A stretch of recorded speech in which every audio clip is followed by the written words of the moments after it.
Guys, मैं हूं रोहित और आप देख रहे हैं हमारा चैनल सैमी नेशन। आज की वीडियो काफी इन्फॉर्मेटिव होने वाली है क्योंकि आज मैं आपके साथ शेयर करने वाला हूं थाईलैंड की परफेक्ट आइटनरी। दोस्तों, आज की इस वीडियो में हम मेजर टॉपिक्स जैसे चीपेस्ट फ्लाइट कैसे बुक कराए, करेंसी कहां से आपको एक्सचेंज करवानी चाहिए, वीजा का पूरा प्रोसीजर क्या है, कौन कौन से डॉक्यूमेंट्स लेकर जाने पड़ते हैं आपको इस ट्रिप पर, थाईलैंड की 6 to 8 डेज की परफेक्ट आइटनरी। इसके साथ साथ हम छोटे मोटे बट इंपॉर्टेंट टॉपिक्स भी कवर करेंगे जैसे फूड, वीजा और भी बहुत सारे छोटे मोटे टॉपिक्स हैं जो आज हम इस वीडियो में कवर करने वाले हैं। दोस्तों, हर टॉपिक के लास्ट में मैं आपको एक प्रो टिप दूंगा जिससे आप काफी सारा पैसा इस ट्रिप पे अपना बचा सकते हैं। बट वीडियो शुरू करने से पहले जो लोग हमारे चैनल पर नए हैं, प्लीज हमारे चैनल को सब्सक्राइब करें और बेल आइकन जरूर दबाएं। तो दोस्तों, आज का सबसे पहला टॉपिक है कि आप इंडिया से बैंकॉक की सबसे चीपेस्ट फ्लाइट कैसे बुक कर सकते हैं। गाइस, इंडिया में सबसे सस्ती फ्लाइट बैंकॉक के लिए आपको कोलकाता से मिलती है। अगर मैं एवरेज राउंड ट्रिप की बात करूं तो आपको 16 से 18 हज़ार राउंड ट्रिप की फ्लाइट आराम से मिल जाएगी। वहीं अगर मैं दिल्ली से बैंकॉक की फ्लाइट की बात करूं तो आपको लगभग 22 से 25 हज़ार रुपए की राउंड ट्रिप पड़ेगी। दोस्तों, आप अपनी फ्लाइट किसी भी एप्लीकेशन से करा सकते हैं जैसे MMT, go ibibo, clear trip. But मैं आपको रिकमेंड करूंगा कि आप 2 से 3 महीने पहले अपनी फ्लाइट करा लें और वो भी स्काई स्कैनर से कराएं, तो वहां पे आपको अच्छा खासा डिस्काउंट मिल जाएगा। अब मैं दे देता हूँ आपको फ्लाइट से रिलेटेड एक प्रो टिप। दोस्तों, कोशिश कीजिए कि जब भी आप अपनी फ्लाइट की टिकट बुक कराएं तो सिर्फ ट्यूसडे को ही बुक कराएं, क्योंकि पूरे वीक में सबसे सस्ती फ्लाइट सिर्फ ट्यूसडे को ही मिलती है। गाइस, अब बात करते हैं आज के सेकंड टॉपिक की कि आपको करेंसी कहां से एक्सचेंज करवानी चाहिए। देखिए, वैसे तो दिल्ली में बहुत सारी मनी एक्सचेंजर शॉप्स है और आजकल तो बहुत सारे ऑनलाइन एप्लीकेशंस भी आ गए हैं जैसे बुक माई फॉरेक्स, जहां से आप घर बैठे बैठे इजीली अपनी करेंसी एक्सचेंज करवा सकते हैं। बट बहुत सारी रिसर्च के बाद हमने हमारी करेंसी ग्रीन पार्क में एक ऋषभ फॉरेक्स है, वहां से हमारी करेंसी एक्सचेंज कराई हमने। मैं वहां का नंबर डिस्क्रिप्शन बॉक्स में आप लोगों के लिए मेंशन कर दूंगा। गाइस, आजकल बहुत सारे फॉरेक्स कार्ड्स भी आ गए हैं बट मैंने पूरी कैलकुलेशन करी तो वो हमें काफी ज्यादा कॉस्टली पड़ रहे थे। बुक माई फॉरेक्स से भी मैंने देखा और उसमें भी हमें जो वैल्यू मिल रहा था उससे कहीं अच्छी वैल्यू हमें ऋषभ फॉरेक्स से मिली। अब दे देता हूं मैं आप लोगों को करेंसी से रिलेटेड एक प्रो टिप। जहां से भी आप करेंसी एक्सचेंज कराए, याद रखिए कि उनके बाय और उनके सेल का जो रेट है उसका डिफरेंस कम होना चाहिए। जितना डिफरेंस कम होगा उतना ही आपको लॉस कम होगा, जो करेंसी आपकी बच जाएगी उसको एक्सचेंज करवाने के लिए। ऋषभ फॉरेक्स का जब मैं गया था उस टाइम पे जो सेल का रेट था वो 2.60 था और जो उनका बाय का रेट था 2.55 का था उस टाइम। तो मुझे जो लॉस हुआ वो सिर्फ 0.05 का हुआ। तो जब भी आप करेंसी एक्सचेंज कराए तो याद रखिए सेल के साथ साथ आपने उनसे बाय का रेट भी पूछना है और जिनका डिफरेंस कम होगा वहीं से कोशिश कीजिएगा कि आप अपनी करेंसी एक्सचेंज कराएं। दोस्तों, अब बात करते हैं आज के थर्ड टॉपिक की जो है वीजा। अभी खुशी की बात यह है कि थाई गवर्नमेंट ने हम इंडियंस के लिए इनडेफिनेट पीरियड के लिए वीजा बिल्कुल फ्री किया हुआ है। वैसे मैं बता दूं कि अभी तो वीजा फ्री है बट जब आपको फीस देनी होती है तो वो 2200 थाई बात देने होते हैं, जिसको मैं इंडियन रुपीज में कन्वर्ट करूं तो अप्रोक्सीमेटली 5700 रुपीज देने पड़ते हैं पर पर्सन।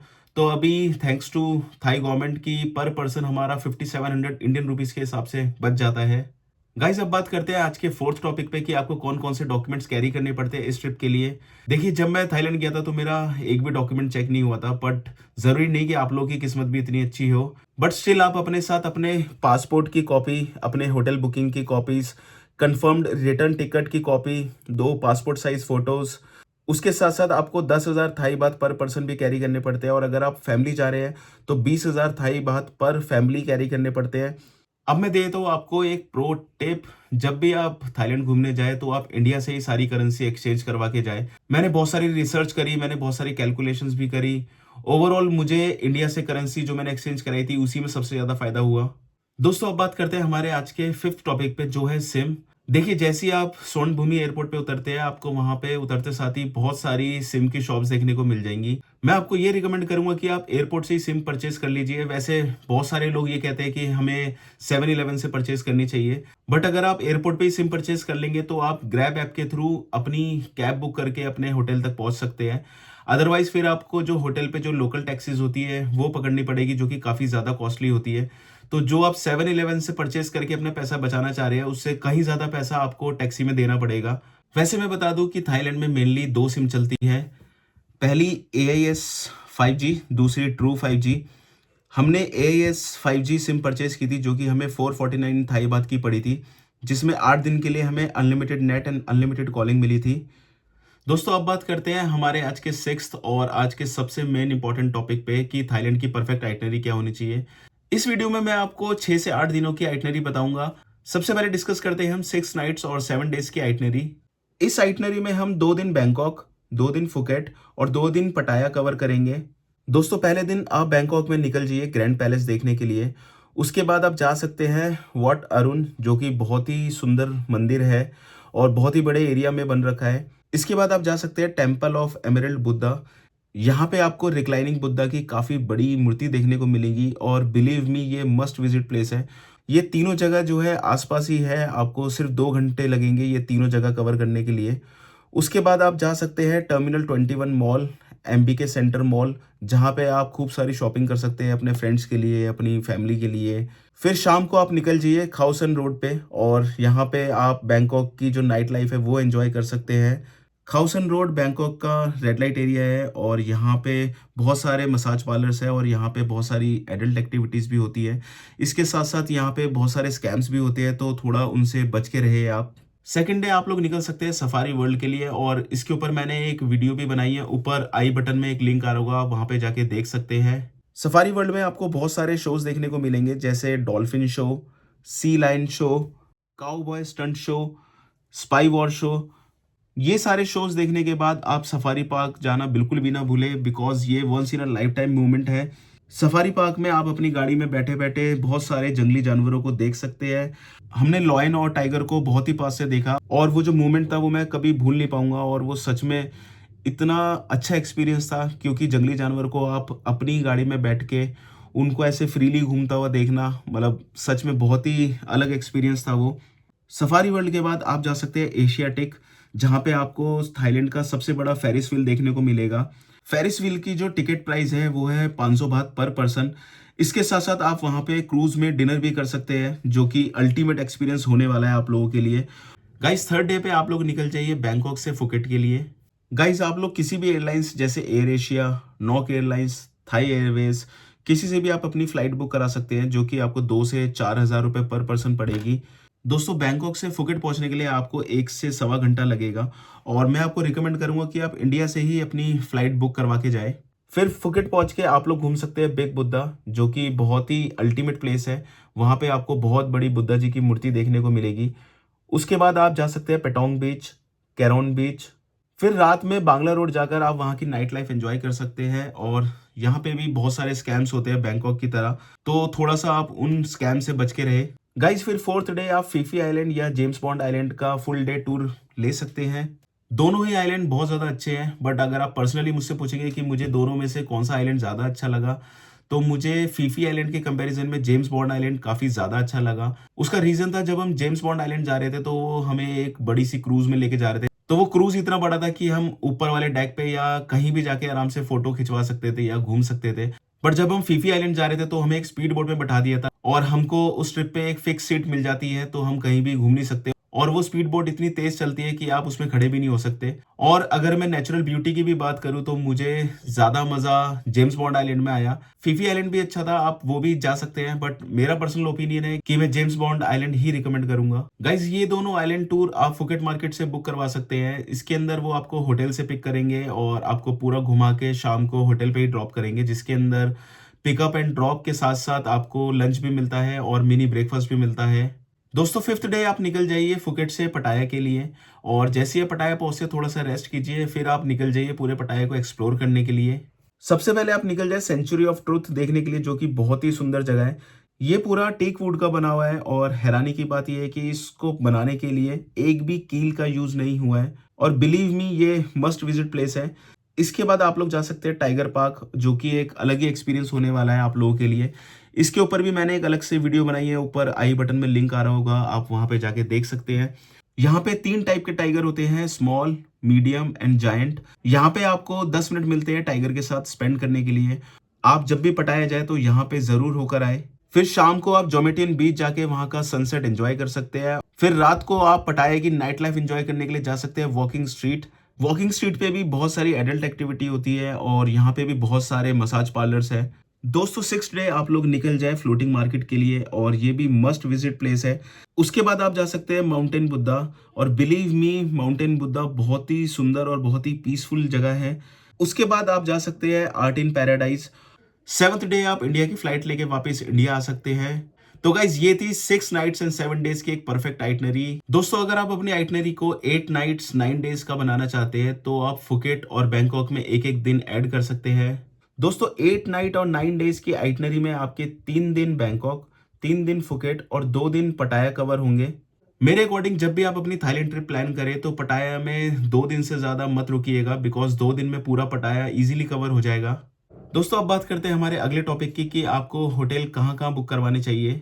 देखिए बैंकॉक में आप सुखुमवित एरिया में बुक करवा सकते हैं अपना होटल या रिज़ॉर्ट, जो भी आपको पसंद हो, बिकॉज़ वहाँ की जो विसिनिटी है वो काफ़ी ज़्यादा अच्छी है। वहाँ आपको मिनिमम ₹1000 में एक डिसेंट सा होटल मिल जाएगा। हम जिस होटल में रुके थे उसका नाम था होटल कन्वीनिएंट पार्क, और ये हमने ₹2000 पर room for 2 adults with breakfast करवाया था। इसके अलावा आप रतुनम एरिया में भी होटल बुक करा सकते हैं। वहाँ भी आपको मिनिमम ₹1000 में एक डिसेंट सा होटल मिल जाएगा। दोस्तों अगर आप लोगों का बजट अच्छा खासा है और आपको एक लग्जरी स्टे चाहिए बैंकॉक में, तो मैं आप लोगों को रिकमेंड करूंगा कि आप बैंकॉक में एक रात बेओक स्काई होटल में जरूर रुकिए। ये थाईलैंड इनफैक्ट एशिया का सबसे टॉलेस्ट होटल है। यहाँ पे जो हमें रूम पड़ा था वो अप्रोक्सीमेटली ₹7000 पर रूम पड़ा था, जिसके अंदर ब्रेकफास्ट इंक्लूडेड नहीं था। दोस्तों अब बात करते हैं कि आप फुकेट में कहाँ पे स्टे कर सकते हैं। फुकेट में सबसे अच्छे होटल्स या रिजॉर्ट्स आपको पेटोंग और फुकेट टाउन में मिल जाएंगे। यहाँ आपको मिनिमम 1500 में रूम आराम से मिल जाएगा। हम जहाँ रुके थे उस जगह का नाम था पेटोंग हेरिटेज, जो कि एक 5 स्टार प्रॉपर्टी थी। वहाँ जो हमें रूम पड़ा था वो पड़ा था ₹4000 पर रूम, जिसके अंदर ब्रेकफास्ट इंक्लूडेड था। नेक्स्ट डे हम सीक्रेट क्लिफ में रुके थे, जिसका प्राइस था ₹3000 पर रूम। ये प्रॉपर्टी भी बहुत अच्छी थी और यहाँ पे भी हमारा ब्रेकफास्ट इंक्लूडेड था। दोस्तों अब बात करते हैं कि पटाया में आप लोगों को कहाँ पे स्टे करना चाहिए। यहाँ आप पटाया बीच और जोमेटिन बीच के पास होटल या रिजॉर्ट ले सकते हैं। यहाँ आपको मिनिमम ₹2000 में रूम मिल जाएगा। हमने पटाया का सबसे बेस्ट रिजॉर्ट बुक कराया था, जिसका नाम था गार्डन सी व्यू रिजॉर्ट। मेरी लाइफ का सबसे अच्छा स्टे यहाँ पे था। इसके ऊपर भी मैंने एक वीडियो बना रखी है, ऊपर आई बटन में लिंक आ रहा होगा, वहां पे जाके पूरी वीडियो देख सकते हैं। यहाँ का स्टे हमें पड़ा था ₹7000 पर विला, जिसके अंदर हमारा ब्रेकफास्ट इंक्लूडेड था। दोस्तों अब मैं दे देता हूँ आपको स्टे से रिलेटेड एक प्रो टिप। जब भी आप लोग अपनी होटल बुकिंग कराए तो मिनिमम 3 से 4 महीने पहले ही उसको बुक कर दे, जिसमें आपको अच्छा खासा डिस्काउंट मिल जाएगा। बहुत सारी एप्लीकेशन है जैसे MMT, गो आईबीबो, स्काई स्कैनर, अगोड़ा। आप सारी साइट से प्राइस कंपेयर करके जिसमें आपको अच्छा खासा डिस्काउंट मिले आप वहां से बुक करवा सकते हैं। दोस्तों अब बात करते हैं हमारे अगले और इम्पोर्टेंट टॉपिक की, जो है फूड। बहुत सारे लोगों को कंफ्यूजन होता है कि थाईलैंड में वेज फूड मिलता है या नहीं, और अगर मिलता है तो वहाँ की क्वालिटी कैसी होती है वगैरह वगैरह। तो दोस्तों मैं आप लोगों को बिल्कुल सच बता देता हूँ कि वहाँ पे जो लोग वेजिटेरियन है उनको बहुत ज़्यादा प्रॉब्लम होने वाली है। मैं एक नॉन वेजिटेरियन हूँ, मुझे ही इतनी प्रॉब्लम हुई तो सोचिए जो वेजिटेरियंस है उनका क्या हाल होगा। वहाँ पे आपको इंडियन रेस्टोरेंट्स बहुत कम मिलेंगे, और जो मिलेंगे वो भी जो वहाँ की मेन मार्केट्स है या जो मेन टूरिस्ट अट्रैक्शन है, जैसे खाउसन रोड, प्रतुनम मार्केट, वॉकिंग स्ट्रीट, इनके आसपास ही आपको इंडियन रेस्टोरेंट्स मिलेंगे, जहाँ की फूड क्वालिटी एवरेज ही है, कोई बहुत ज़्यादा अच्छी नहीं है। हमें 9 दिन वहाँ पे काफ़ी ज़्यादा इश्यूज आए फूड को लेके, और हमने वहाँ पे बर्गर किंग से ही मोस्ट ऑफ द टाइम खाया। तो जो लोग भी वहाँ पे जा रहे हैं, स्पेशली जो वेजिटेरियंस जा रहे हैं, उनको वहाँ पे बहुत ज़्यादा प्रॉब्लम आने वाली है। अब मैं दे देता हूँ आपको फूड से रिलेटेड एक प्रो टिप। जो भी वेजिटेरियंस जा रहे हैं थाईलैंड, वो अपने साथ पैक्ड फूड लेके जाए। बहुत सारे पैक्ड फूड आते हैं स्पेशली MTR के, जिसमें आपको सिर्फ गर्म पानी मिलाना होता है और वो 2 मिनट में रेडी हो जाते हैं। तो ये अपने साथ आप मिनिमम 7 से 8 या 10 पैकेट लेके जाए। दोस्तों अब बात करते हैं हमारे अगले टॉपिक की, जो है एडल्ट एक्टिविटी। सबसे पहले मैं आप लोगों को बता देता हूँ कि थाईलैंड में एडल्ट एक्टिविटी इलीगल है। जो लोग ये सोचते हैं कि वहाँ पे इतना ओपनली ये सब होता है, तो वो लोग अपने दिमाग में एक बात बैठा ले कि प्रोस्टिट्यूशन इलीगल है और इससे रिलेटेड बहुत सारे स्कैम्स भी होते हैं वहाँ पे। बट फिर भी मैं आपको बता देता हूँ कि एडल्ट एक्टिविटी कहाँ कहाँ आपको मिल सकती है। अगर मैं बैंकॉक की बात करूँ तो खाउसन रोड, सोई काउबॉय, नाना प्लाजा, यहाँ पे आपको बैंकॉक की सबसे बेस्ट नाइट लाइफ मिलती है। और वहीं अगर मैं बात करूँ पटाया की, तो वहाँ पे वॉकिंग स्ट्रीट है, जहाँ की नाइट लाइफ पूरे वर्ल्ड में फेमस है। वहाँ पे आपको अलग अलग तरीके के क्लब्स, अलग अलग तरीके के नाइट बार्स देखने को मिलेंगे। अगर मैं फुकेट की बात करूँ तो फुकेट में सबसे फेमस है बांग्ला रोड, और वहाँ की एडल्ट लाइफ भी काफ़ी फेमस है पूरे थाईलैंड में। अब मैं आप लोग को दे देता हूँ एक प्रो टिप एडल्ट एक्टिविटी से रिलेटेड। देखिए जैसे मैंने आपको बताया कि वहाँ पे एडल्ट एक्टिविटी जो है वो इलीगल है, प्रोस्टिट्यूशन इलीगल है, वहाँ पे बहुत सारे स्कैम्स होते हैं। हमें भी वहाँ पे स्कैम्स होते हुए देखे लोगों के साथ। तो जब भी आप वहाँ पे जाए तो थोड़ा इन चीज़ों से बच के रहे। दोस्तों अब बात करते हैं आज के लास्ट टॉपिक की, जो है बजट। जब भी कोई थाईलैंड जाने की प्लानिंग करता है तो उसके दिमाग में सबसे पहला सवाल आता है कि थाईलैंड जाने के लिए कितना बजट चाहिए होता है। तो मैंने बजट को 3 पार्ट्स में डिवाइड किया हुआ है। पहला है लोअर बजट, सेकंड है हायर बजट, और थर्ड है लग्जरी बजट। तो सबसे पहले स्टार्ट करते हैं हम लोअर बजट से, जिसके अंदर इंक्लूड है 2 से 3 स्टार होटल, प्लस जो भी आप लोकल ट्रैवल करेंगे वो लोकल बसेस या टुक टुक के थ्रू ही ट्रैवल करेंगे। लोअर बजट में आपके लगेंगे 6 to 7,000 rupees per person per day. दोस्तों सेकंड है हायर बजट, इसके अंदर मैं कंसीडर कर रहा हूँ 3 to 4 स्टार होटल। ट्रैवल जो है वो आप स्कूटी से करेंगे या ग्रैब ऐप के थ्रू कैब बुक कराएंगे। इस वाले सेगमेंट में आपको 8 से 10,000 रुपए पर पर्सन पड़ेगा। थर्ड है हमारा लग्जरी बजट, जिसके अंदर आप 4 to 5 स्टार स्टे करेंगे। आप वहां पे कार हायर करेंगे, जिसके अंदर आप रोज रात को क्लबिंग भी कर सकते हैं। इसमें आपका जो बजट है वो 12 से 15,000 रुपए तक जाएगा। तो दोस्तों ये थी थाईलैंड की परफेक्ट आइटनरी। आप लोगों को अगर कोई भी क्वेरी हो तो हमसे कमेंट सेक्शन में पूछ सकता है। अब करते हैं इस वीडियो को यहीं पे एंड। आई होप ये वीडियो आप लोगों को काफ़ी इन्फॉर्मेटिव लगी हो। अगर इन्फॉर्मेटिव लगी हो तो इस वीडियो को लाइक करें और चैनल को सब्सक्राइब। मिलते हैं अपनी एक और नई वीडियो में। Till then bye bye.